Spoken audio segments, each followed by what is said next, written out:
What's up, how you doing? Here we are, beautiful day today. Beautiful day, beautiful temperature. Slight breeze, you can't even feel it, but very slight, maybe 0.127 miles per hour. It's so slight I can't even tell where it's coming from. So, we have brand new olive oil. Brand new olive oil here. And this is the first time I'm having it from this country, Turkey. This olive oil is from Turkey.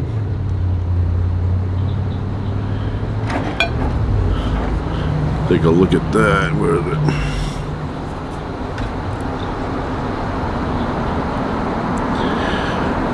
So I'm not sure about the pronunciation.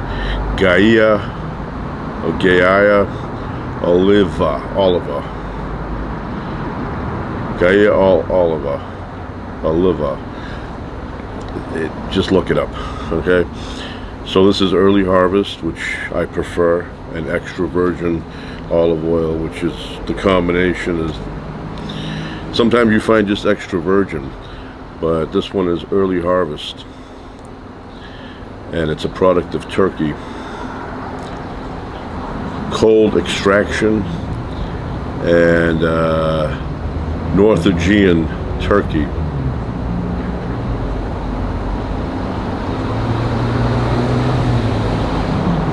So this it says superior category olive oil obtained directly from olives. That's kind of common sense, no? And it says it's premium olive oil. So it's 500 milliliters, 16.9 fluid ounces, and this almost $40 for this. 40 bucks. So we're gonna try it out. First time, never had it before from this country. So far, it's got the smell of really good high quality olive oil. You know, if you've had a few of these high quality ones, you know exactly the smell I'm talking about. Nice, like rich. So, good color.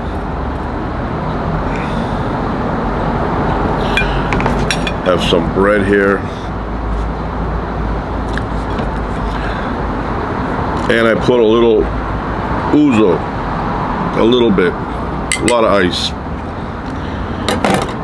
Drink responsibly. I'm only having one. I'm at home, and I'm not going anywhere. I'm not going to go anywhere for a few hours. So, cheers.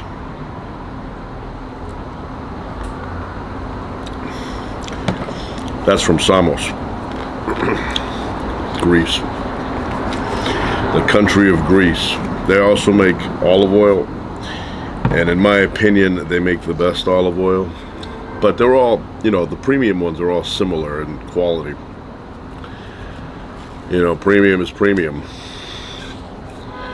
So we're gonna try it for the first time. Dip some bread in there. Delicious.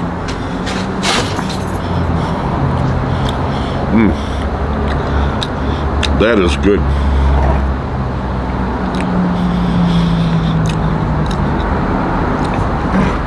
I highly recommend this. You see this in the specialty shop for olive oil. Pick it up, grab it, take it home. Delicious, rich. That is nice olive oil. Wow.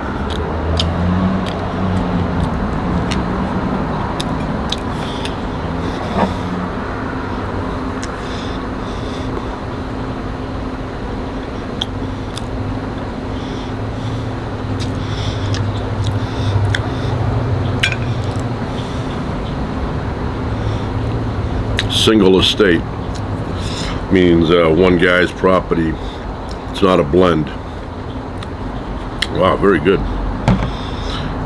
That is delicious. I've gotten into tasting really nice, rich tasting.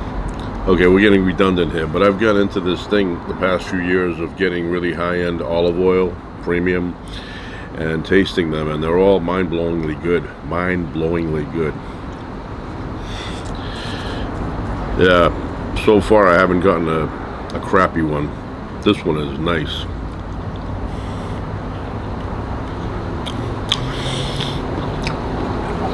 It's got that rich olive flavor in it. Now obviously it comes from olives, but a lot of the olive oils you get at the supermarket, they don't have that. So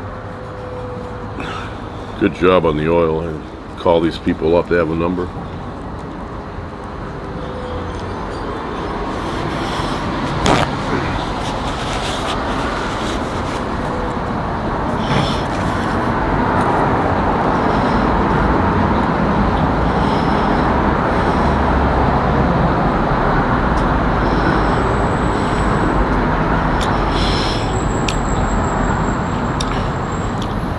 So they have a Best Buy date, which on these kind of things I really appreciate.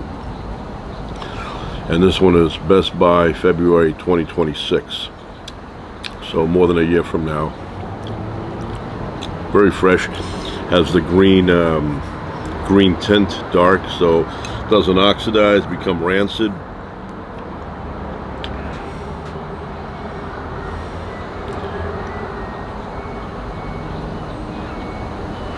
And I guess they exported from Turkey to their company in New Jersey, and then that company spreads it throughout the country. Yeah, good stuff.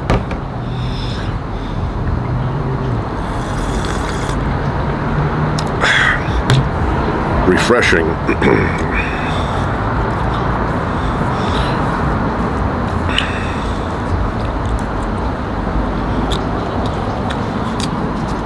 Now,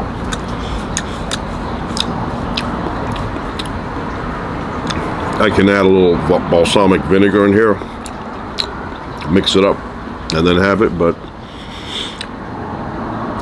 I want to taste it as is to see what this tastes like on its own, and really good. There's a few countries, Portugal, Spain, Italy, Sicily, which is part of Italy, Greece, right now Turkey. Good olive oil, but I would have to say, based on my experience, that Greek olive oil is a little bit better. A little bit. Well, it depends, you know. I mean, if you get premium versus premium, I'm talking about. I'm not talking about you get like Crisco olive oil and compare it to Greek olive oil. Obviously, Greek olive oil will win, but premium versus premium, the Greek olive oil is slightly better, in my opinion. Now, there may be other people that go, I think I like the Turkish one better, or I like the Spanish one from Spain, but you know, not to take anything away from any of these countries, they all make great olive oil. This is exceptional.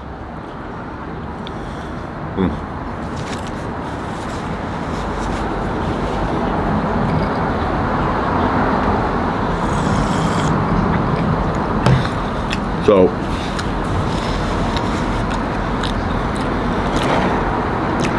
about 2 months ago, I found out that Durk Pearson had died, and it was very surprising to me that he had died, because anybody knows the name Durk Pearson, Sandy Shaw. Back in the 80s,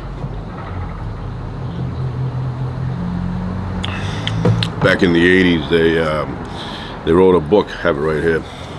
Happen to have it right here.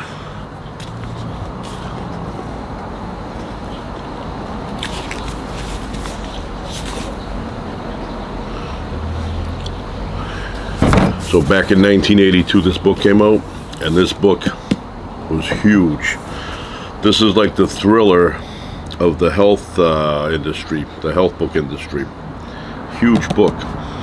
not just size-wise, but it's sold, and they were popular. I mean, they were all over the place doing interviews. Merv Griffin, not just Merv Griffin though, even the smaller channels had them on. So I saw them back in '82, and I said, it sounds extremely interesting. I'm going to go buy the book. So I went and bought the book and read it. I think I read this a bunch of times, and then, you know, I would go over it and over, you know, back then. And then I found out that he died. And I said, you know, he wasn't that old, because when that book came out, you know, they were in their 40s, I guess. And back then I was expecting them, based on what I was reading, I was expecting them to at least live beyond 100, at least. You know, they had all the formulas in there, all the descriptions of what all these things do, and the lab tests and all of that. And I thought definitely both of them, 105, 108. But you just never know, you know, you don't know. 81 is, you know, average length of life. It's not short, so it's not like he died when he was like 30. But like I said, based on what they were talking about in those days, it's a bit disappointing to me that they died at that age. And she died, depending on who you, what you read or who you hear. Some say 3 years ago, some say a year ago, but she died in her late 70s, and he died in his early 80s. So, like I said, disappointing.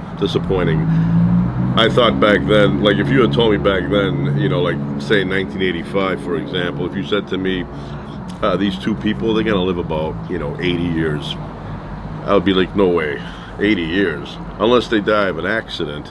But if they die of natural causes, you know, because you read this, and even though it says this book does not have all the answers, obviously, I mean, every year or so, knowledge doubles, so they can't have all the answers unless research stops and they say, okay, we found out everything. But it seems like they were on the wrong path. You know, the antioxidant movement is because of them mainly. I mean, that Hartman, the doctor that came up with it originally, but who knows him? Nobody. The L-ornithine, L-arginine supplements that they were recommending for gaining muscle mass and losing body fat and all of that, those supplements took off because of them. And you know, you see they have a section towards the back of what they would take throughout the day, and it was like maybe 30-40 things, supplements that they would take in extremely high doses, and then they would do the lab tests, make sure that nothing was happening that was harming them. And you know, back then I was fascinated. I go, yeah, man, these two over here, they're gonna live to be over 100, definitely. And they didn't live that long compared to, you know, I mean, there's other people that do nothing and they live 85, 90. I know it's genetic, but you know, it's like I said, it's a bit disappointing. And I don't know what they died from, doesn't say, but I did hear that Durk Pearson, he was suffering from type 2 diabetes or insulin resistance. And I was thinking, wow, even him throughout the years doing all this stuff could not prevent that from happening to him. I know, like I said, it's the genes and, you know, whatever, but you would think all these years, cutting edge research that they had access to, I know it was their interpretation, so they could have been wrong, but you know, when I heard that he had type 2 diabetes, I was a bit surprised, you know. And then he said he was on a low glycemic index, and he said it did absolutely nothing to you know, reverse the condition, absolutely nothing. So like I said, it just shows me that we, based in 1982, this book here, we were then and still are in the infancy stages of life extension research. Infancy stages. And it's a bit of a blow to the information and the stuff that people sell, you know, on these health sites. It is a bit of a blow, because these were the pioneers. These were the ones that everybody looked up to and said, yeah, these guys have the answers. As a matter of fact, Clint Eastwood, who is still around, he's in his 90s, right? And I'm thinking now it had nothing to do with this. It's just his genes. But he's still around, and he's Mr. Smith in this book. So they have all these things that they gave him to take, and it improved and all that. And it improved him, his health and all that, and his speaking ability. It talks about that. But I'm thinking, didn't help them much, you know. And like I said, I have no idea what they died from. But regardless of whether I know what they died from or not, I still know that they lived to be about 80, and that was it. Now, I say that's it. That's a good, you know, length of time. That's average. But because of what they were speaking of and all the interviews that I saw and what the information in this book said, I literally thought at least 100, if not 105, 108, around there.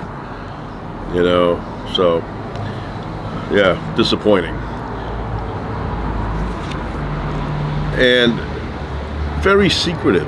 I've read that he would tell his friends to, when they would mail like Christmas cards or something, to use another name instead of his name, so that nobody would know where they lived. I want to tell him, you weren't that, I mean, it wasn't like you were, I don't know, a cult leader, or I mean, they kind of were cult leaders with the hair and the clothing and everything. They were like gurus, and maybe they were afraid of, you know, crazy fans finding out where they lived and trying to harm them. But, you know, I don't think that would have been a problem. But you never know. You never know. I mean, I'm sure John Lennon felt that he was safe up until he wasn't, right? So, looks like Durk Pearson did everything he could to remain private and people not to know where he lived or whatever. Although, was it that hard to find him? Really, you know, I mean, you can do background searches now and it'll give you all that information. And then you go to the town, everybody knows the area where they lived. Just hang around in the, you know, just hang around in the Main Street area, and you'll probably see a guy who looks like he's about 6'4", spindly, long, you know, hair, and you'll bump into him sooner or later. So, you know, and you don't know much about these people. You don't know. I mean, I don't know anything private about them, you know. I don't know if they were really active people based on the nutrition that they took. I mean, he was 80, but was he functioning like a 50-year-old? Or was he an 80-year-old functioning like an 80-year-old? You know, because people used to say, well, they don't look, you know, young. They don't look bad, but they don't look young either for their age. And then they would always come back with the line like, but maybe internally they're young. Maybe they're able to do things. Maybe they're able to walk far. Maybe they're able to think, you know, quickly like a young person thinks, because of all this, you know, stuff they've done throughout the years to slow down or reverse aging. And now I'm thinking probably not. Probably not. They probably aged the same way the rest of us are aging. But I will say one thing. I think his name is Jim Falloon. I think. Life Extension. So there's a foundation, Life Extension Foundation, and he's the head guy there.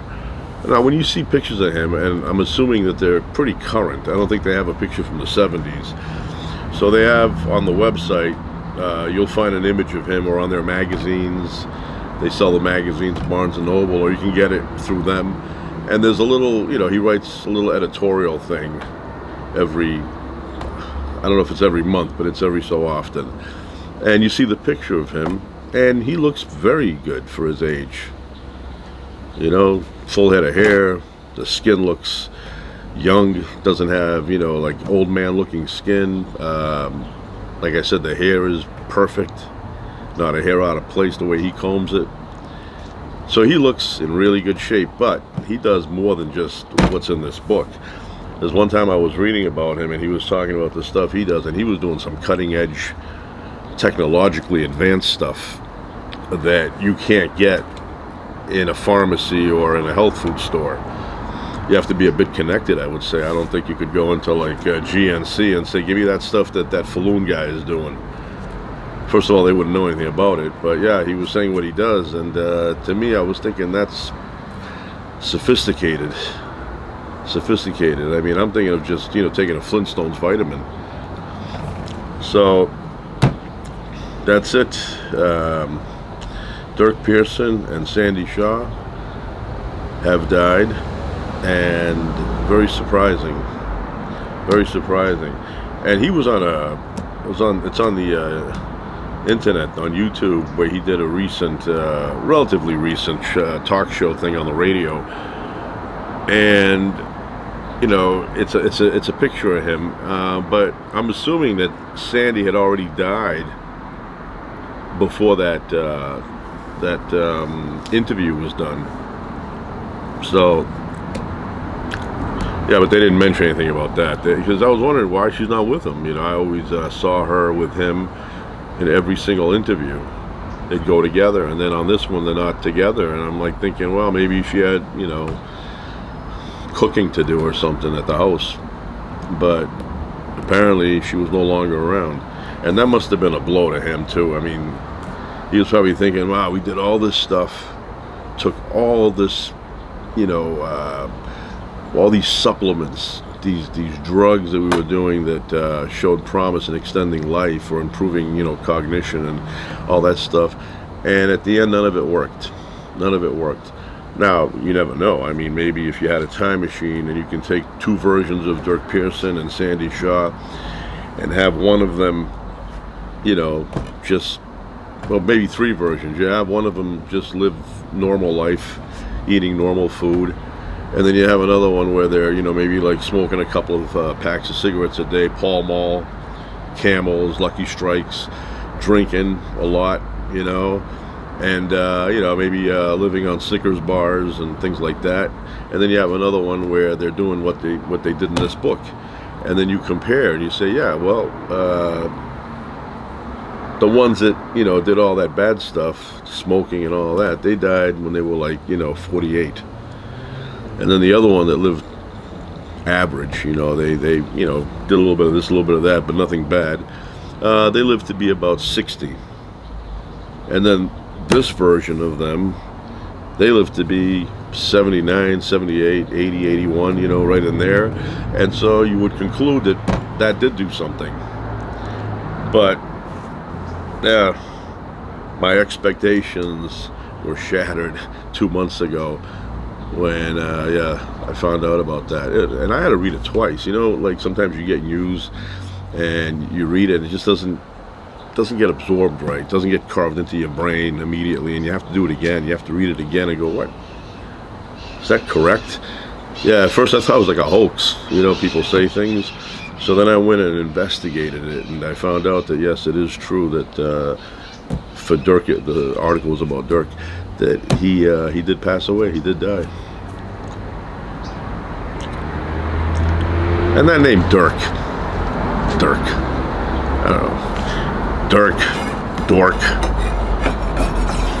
So that's it. You never know. You're here one day and the next day you're not. That applies to everybody, including myself. You're here talking, and next day they go, hey, where is he? He says, oh, he died. Never know. Anyway, back to the oil.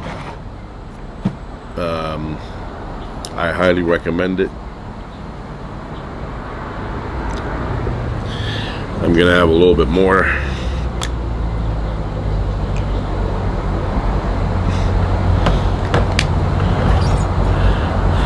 And I will be back later.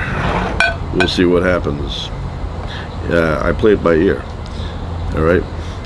That's it for now. Ciao.